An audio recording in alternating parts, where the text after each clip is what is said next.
네. 자, K뱅크 아파트 담보대출 혹시 아파트 매매 의사가 있는 분들 한번 K뱅크도 한번 문을 두드려 보시기 바라겠고요. 자, 그러면 우리 박병창 이사님 또 모셔보겠습니다. 네. 어서 오십시오. 예, 안녕하십니까. 네, 반갑습니다. 자, 지금 저 여의도 분위기가 썩 안 좋겠습니다. 전체적으로 뭐 사건들도 터지고. 사건들 있으니까 말이 많고 네. 또 그것이 유동성 축소가 될까봐 이런 얘기를 하는 거죠. 그 사건은 그 사건이 있는데 지금 이제 그런 걸 가지고 많이 말씀을 주시지 않습니까? 네. 그 사건으로 인해서 유동성 축소가 될 것에 대한 걱정을 하는 거죠. 실제로 그런 움직임 좀 있나요? 약간 이거 있죠. 뭐 신용에 대해서 그렇고 CFD도 그렇고 레버리지를 전체적으로 축소할 가능성이 있기 때문에 유동성 축소될 가능성은 있죠. 네. 자, 그러면 일단 오늘 시장 또 어떨지는 미국 시장 마감 보면서 한번 좀 얘기해 볼까요? 예, 어제 우리 시장은 이제 휴장이었는데요. 지난주 잠깐 짚고 넘어가면요. 지난주에 변동성이 컸습니다. 미국의 3대 지수를 보면 나스닥이 저점이 2.2%였고요. 그리고 다우는 1.7%, S&P 500은 2%였어요. 그런데 종가 지수로는 지난주에 나스닥이 플러스 1.28. 그러니까 이게 몇 퍼센트죠? 4% 정도의 변동성이 있었습니다. S&P 500도 플러스에 끝났고요. 다우도 플러스에 끝났습니다. 이것은 이제 주 초에 은행발 추가 리스크 우려가 있었고요. 부채 한도에 대한 얘기가 있었고 경기 침체 우려가 반영이 됐습니다. 그런데 지후에 빅테크들의 호시적 발표가 있었습니다. 네. 어제 지난주에 반도체 주도의 시총 상위 종목들이 이제 강세를 보였는데요. 어느 정도였냐면 어제 오늘 아침 끝난 요거 빼고요. 엔비디아가 약 10%, 마이크로소프트가 11%, 마이크론 테크놀로지가 약 10%, 메타가 17% 올랐습니다. 이거 지난 한 주 얘기하는 겁니다. 네네네. 이렇게 급등을 지난 후반에 했습니다. 그리고 지난 한 4일 동안 연속해서 엔비디아는 상승을 했고요. 이런 부분들 때문에 실적 발표에 의해서 시가총액이 높은 빅테크 종목들이 주 후반에 오르면서 시장을 끌어올렸거든요. 근데 전반적으로는 좋지 않았어요. 그러니까 시가총액이 높은 종목들이 끌어올렸다. 이렇게 해석하시면 될 것 같습니다. 네. 그런데 이제 오늘 아침 시장 끝난 거는 지난주에 많이 올랐던 종목들은 약 2에서 3% 정도 하락했고요. 전체 지수는 오늘 아침 끝난 거 보면은 뭐 다우는 0.14, 나스닥은 0.11, S&P 500 0.04니까 뭐 그동안에 지난주 목요일 금요일 오른 거에 비해서 그냥 혼조 상태로 마감했다 이렇게 보시면 좀 될 것 같습니다. 네. 지난주에 이제 경기 침체 우려가 굉장히 많이 있었기 때문에요. 그 유가가 75달러까지 떨어졌습니다. 그래서 경기와 관련된 우려가 많이 반영을 했고 실적 좋은 종목들이 지수를 끌어올렸다 그렇게 해석하시면 될 것 같습니다. 차트 세 가지 보겠습니다. 제가 지난주 월요일에 이 차트를 보여드렸더라고요. 그래서 제가 다시 한번 보여드리도록 하겠습니다. 다우존스 산업지수의 주봉이고요. 여기 보시면 맨 끝에 있는 지금 음봉, 이게 이제 오늘 하루 거고요. 오늘 하루, 그러니까 주봉이라도 하루가 이제 반영이 되니까, 그리고 그 옆에 있는 그 양봉이 지난주예요. 그러니까 이제 우려도 많았고 변동성이 굉장히 심했는데 그 박스권의 상단 부분에서 양봉이 났다는 표현을 드리려고 하는 거고요. 이건 나스닥입니다. 나스닥은 지금 보시면 1, 2, 3, 4, 5, 6주 동안 옆으로 있습니다. 박스권 상단 부분에. 그러니까 변동성이 굉장히 있고 우려의 목소리도 많고 막 그렇게 있지만 실은 그냥 박스권의 상단 부분에서 그냥 있었다라는 거예요. 그래서 뭐 하락을 했거나 아니면 많이 치고 올라갔거나 이런 부분이 아니었다. 그걸 다시 한번 좀 보여드리고요. 지난주에 또 거래도 많이 실린 부분은 이제 빅테크들의 실적도 발표가 있었기 때문에 그런 부분들이 반영이 됐다라고 보시면 될 것 같습니다. 우리 시장은 지난주 코스피가 1.68% 하락, 코스닥이 2.99% 하락. 올해 들어서는 우리나라 시장이 상대적으로 좀 강세를 보이거나 괜찮았지 않습니까? 그런데 이제 단기 급등한 부분이 좀 있었고요. 그리고 환율이 올라오면서 지난주에는 상대적으로 약했습니다.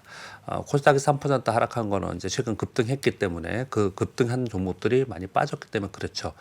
그런데 지난주에도 보면은 코스피 저점이 마이너스 3%였고요. 코스닥은 마이너스 5.25%였습니다. 그럼 한 2% 정도 반등을 한 거죠. 이것도 언제 했냐? 지난주 후반에 했습니다. 어떤 것 때문에 이렇게 반등을 했느냐? 반등 시도를 한 겁니다. SG증권발 매물 관련 종목들이 급락했다가 일부 종목이 반등을 좀 했고요. 아까 말씀 주신 대로 뭐 단기 거래자가 들어왔던 어떻든 간에 자율 반등이 좀 나타났고요. 그리고 최근 급등 테마주에서 그런 종목들의 일부 종목이 반등을 좀 했습니다. 그래서 차별화되면서 일부 종목이 반등하면서 반등 시도를 좀 했다. 이렇게 보시면 될 것 같고요. 실현거래 제한이나 시세 조정 및 불공정 거래 감독원 조사 얘기들이 계속 나오고 있는 상황이라서 투자 심리는 위축되었고 그래서 시장이 하락을 했다라고 보시면 될 것 같습니다. 네.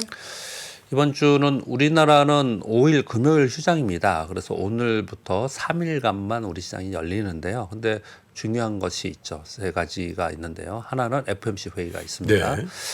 미국 시간으로 2일에 3일이니까 우리나라는 4일 새벽에 알 수 있겠죠. 패드워치에서는 지금 25bp 인상 확률을 약 85% 정도 보고 있습니다.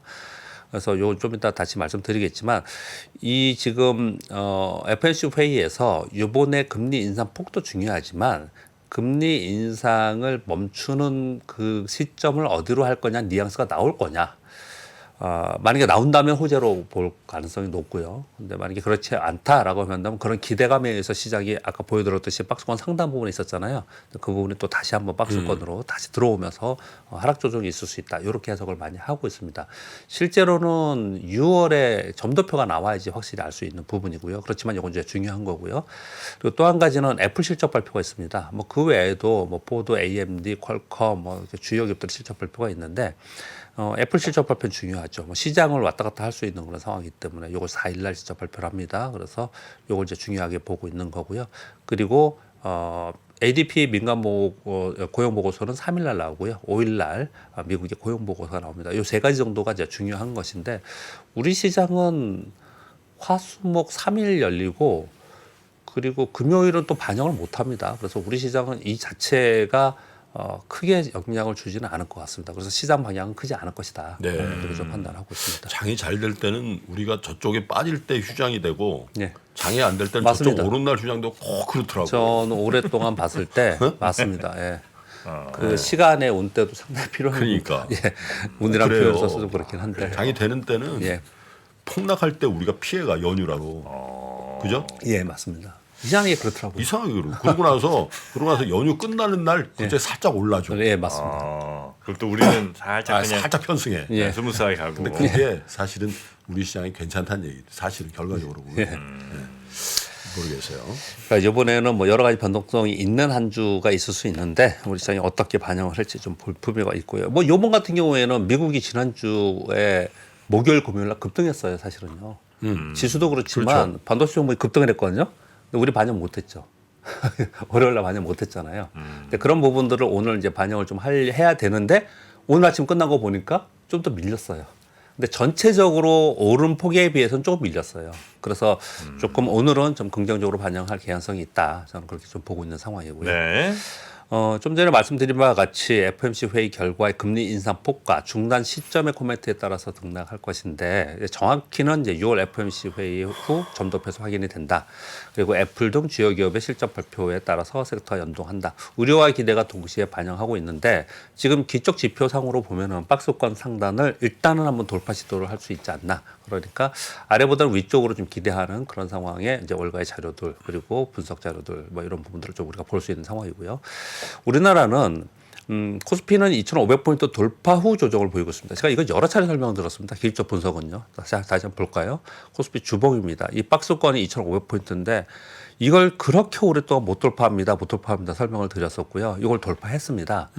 돌파하면 쭉쭉 가느냐? 그렇지 못합니다. 이렇게 쉽지 않습니다. 이거는 이렇게 돌파의 속성상 그렇고요. 그리고 지금의 이제 대외 환경이나 매크로 지표가 그렇습니다라고 이제 우리가 생각을 하는 거고. 근데 이게 또 다시 이 밑으로 들어왔잖아요. 이렇게요.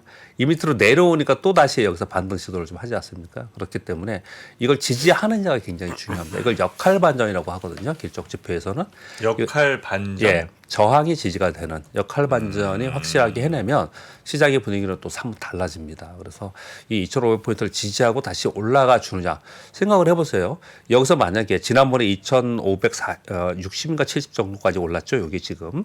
그런데 여기서 터닝하기 시작해서 직전에 있었던 2,570을 넘어서 2,600을 넘어서기 시작한다. 이거 완전히 분위기가 달라지는 거예요.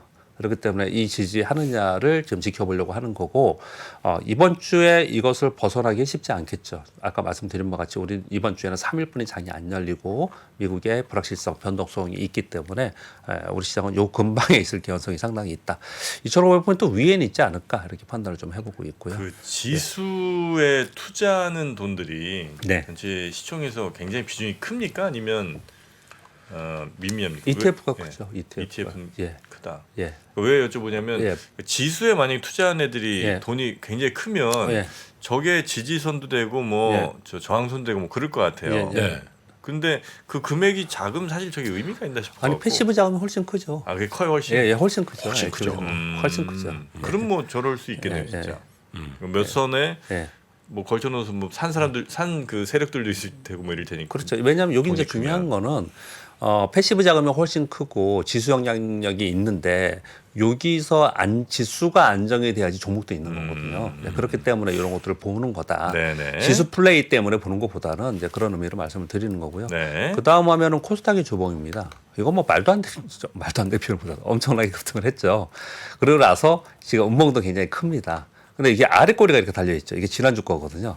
이 얘기 뭐냐면 지난주 후반에 좀 전에 말씀드린 바와 같이 종목별로는 반등 시도를 했다라는 얘기예요. 제가 지난주 후반 들어서 계속 말씀드렸던 것은 이건 시간이 필요하다. 심리적으로 그리고 수급적인 왜곡 현상이 벌어지는 이제 꼬임 현상이 이제 정상화되는 네. 시간이 필요하다. 이런 표현을 좀 드렸는데 지난 후반 들어서 이렇게 반등 시도를 했거든요. 또 한 가지 말씀을 드렸습니다. 요거 반등 시도한다고 곧바로 반등하는 게 아니다. 또 매물이 나올 수 있다. 그렇기 때문에 여기서 주춤주춤 하는 네. 거에서 시간이 흘러가면서 이게 정상화 되느냐 이런 기간이 필요하다라고 말씀을 좀 드리는 거고요. 네. 그래서 뭐 코스닥도 뭐 이 근처에 있지 않을까 이 정도 생각하고 이게 막 폭락을 해갖고 밑에 이 박스권 하단으로 다시 들어오냐 뭐 이렇게까지는 지금 보이지 않고 특히나 이번 주는 뭐 이 근처에 있지 않을까 이렇게 판단을 좀 해보고 있습니다. 네. 예. 뉴스 몇 가지 말씀드리겠습니다. 지난주에 지금 이번 주에는 중국 휴장입니다. 계속. 그런데 중국이 지난주에는 이 3일간 급등했어요. 경기 부양 정책을 다시 강력하게 한다라는 이제 뉴스들이 보도들이 나오면서 좀 올랐는데요. 제로 코로나 방역 해제 이후에 기대했던 경기 회복 속도가 예상보다 저조합니다. 지난 30일 날 발표된 국가 통계국 4월 제조업 PMI가 49.2로 4개월 만에 다시 수축이 됐어요. 그래서 시진핑 수석 주재로 공산당 정치국 회의에서 국가 경제 회복을 위한 적극적 재정 정책을 하자라고 결정했다고 합니다. 그래서 이런 뉴스들이 중국 시장에 영향을 주었고 또 이런 것들은 또 우리나라 소비재 뭐 여러 가지 정적인 것도 있고 뭐 논란들은 많지만 계속해서 시장에서는 기대를 해보는 그런 또 한 축이다 이렇게 보고 있고요. 그리고 요거는 뭐 여러분 다 아시죠? JP모건의 퍼스트 리퍼블릭 은행을 인수 결정을 했다라는 뉴스가 보도가 지금 아침에 계속 나오고 있습니다. 뭐 거기에 주요한 내용만 말씀을 드리면 예금자 한도 초과분까지 전액 보호한다. 그리고 금융기관들이 그 퍼스트 리퍼블릭 은행에 지원했잖아요. 지원금 줬잖아요. 이거 다 상환하겠다. 예, JP모건에서 그러면서 이제 뭐 별 문제 없다. 아까 그 말씀을 드렸잖아요. 그 뉴스 한번 할 때요. 그런데 이제 두 가지가 있습니다. 월가에서 지금 요 내용에 대해서 지금 이제 보도들이나 아니면은 이제 평들이 나올 거 아니에요. JP모건에서 미국 내 예금 자산이 10%를 넘는다고 합니다. 요거 가져가면. 그래서 이거는 법적으로 한 은행이 전체 예금 자산 10% 넘는 걸 하지 말자라고 해놨다고 해요. 그래서 정치권으로 좀 논쟁이 좀 있는 상황인 것 같고요. 또 하나는 월가의 분석 자료는 이번 인수로 JP모건은 추가 수익의 성장성 확보를 했다. 그래서 JP모건 쪽에는 좋다. 이렇게 얘기를 좀 분석을 많이 하고 있는 것 같습니다. 야, 근데 참 JP모건이 참 미국 월가에 관한 한 거의 제가 볼 때 준국책은행 같아. 그 여태까지 그래왔죠. 아 무슨 위기 나오면 딱 처음으로 재무부 장관 만나가지고 이렇게 해야 됩니다. 그 비슷한 은행도 없죠. 없어. JP모건 말고. JP모건만 하는 거예요. 네. JP모건만. 그걸 그렇게 인정을 해주네. 네. 근데 그게 벌써 100년도 더 된 역사예요. 그죠? 그 뱅크 오브 아메리카나 뭐 이런 데랑 아이. 비교할 수 없는.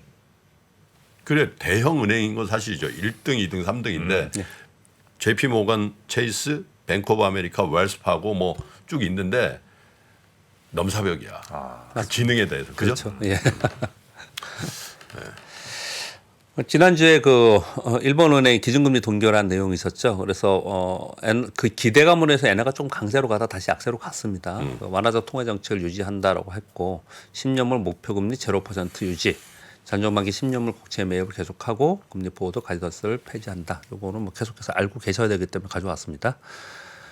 옐런 장관이 부채 한도 협상 기한을 6월 1일로 경고하는 메시지를 던졌습니다.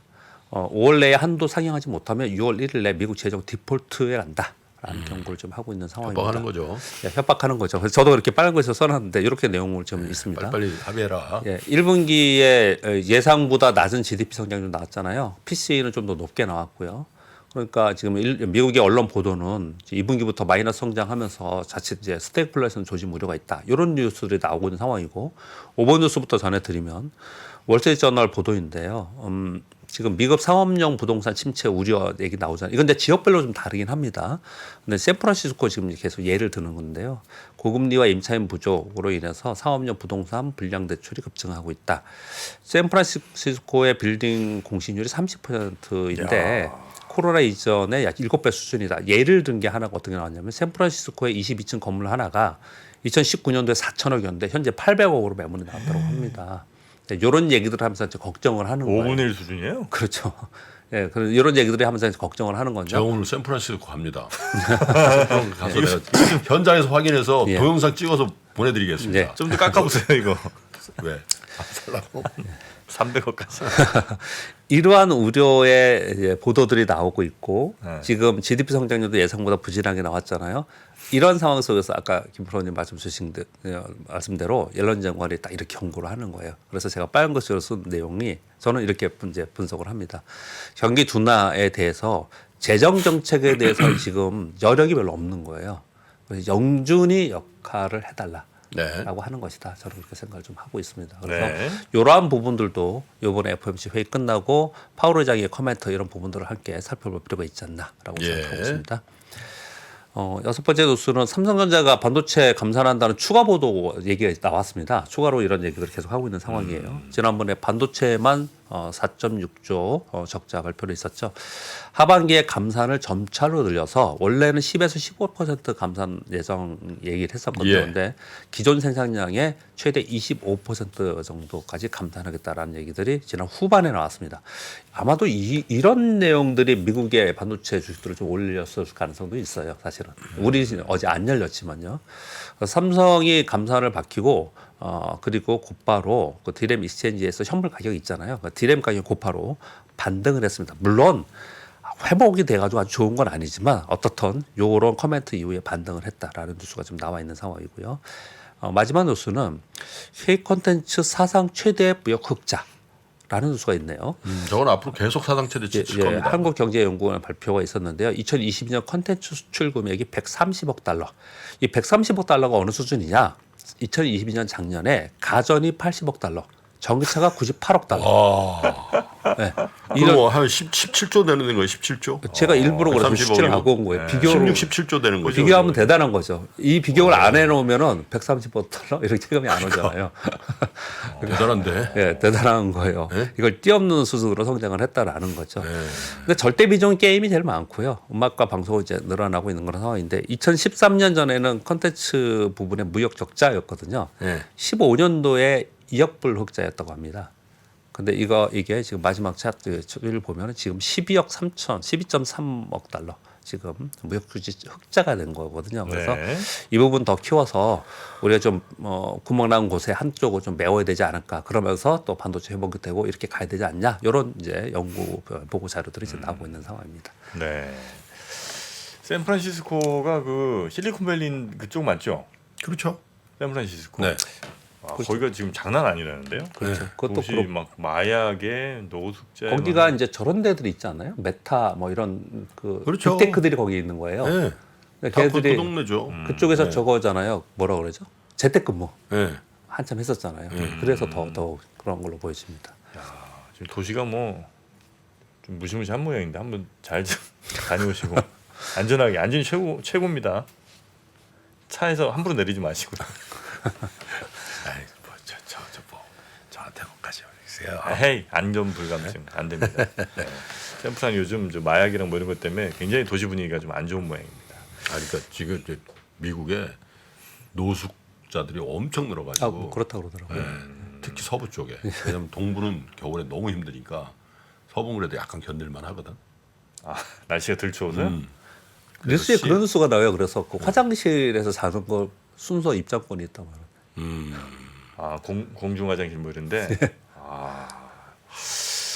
자, 하여튼 그 현지 소식 좀 잘 부탁드리겠고요. 그러겠습니다. 네, 우리 박병창 이사님은 오늘 여기까지 하고 내일 다시 뵙겠습니다. 네, 감사합니다. 감사합니다. 시간이 흘러도 변하지 않는 여러 가지 원칙과 사고 체계는 존재하거든요. 대가들의 사고 체계, 투자 기법이 아니라 생각의 방법. 그런 거를 분해를 해서 재구성을 해서 하나의 어떤 틀로 조합을 하는 과정이 필요한 것 같다. 라쿤 자산운용 홍진채 대표의 거인의 어깨에 19년간 초과 수익을 달성한 그가 어떻게 주식 대가들의 투자법을 활용했는지 이 책에서 최초로 공개합니다. 대가들의 검증된 투자법을 여러분의 눈으로 직접 확인하시죠.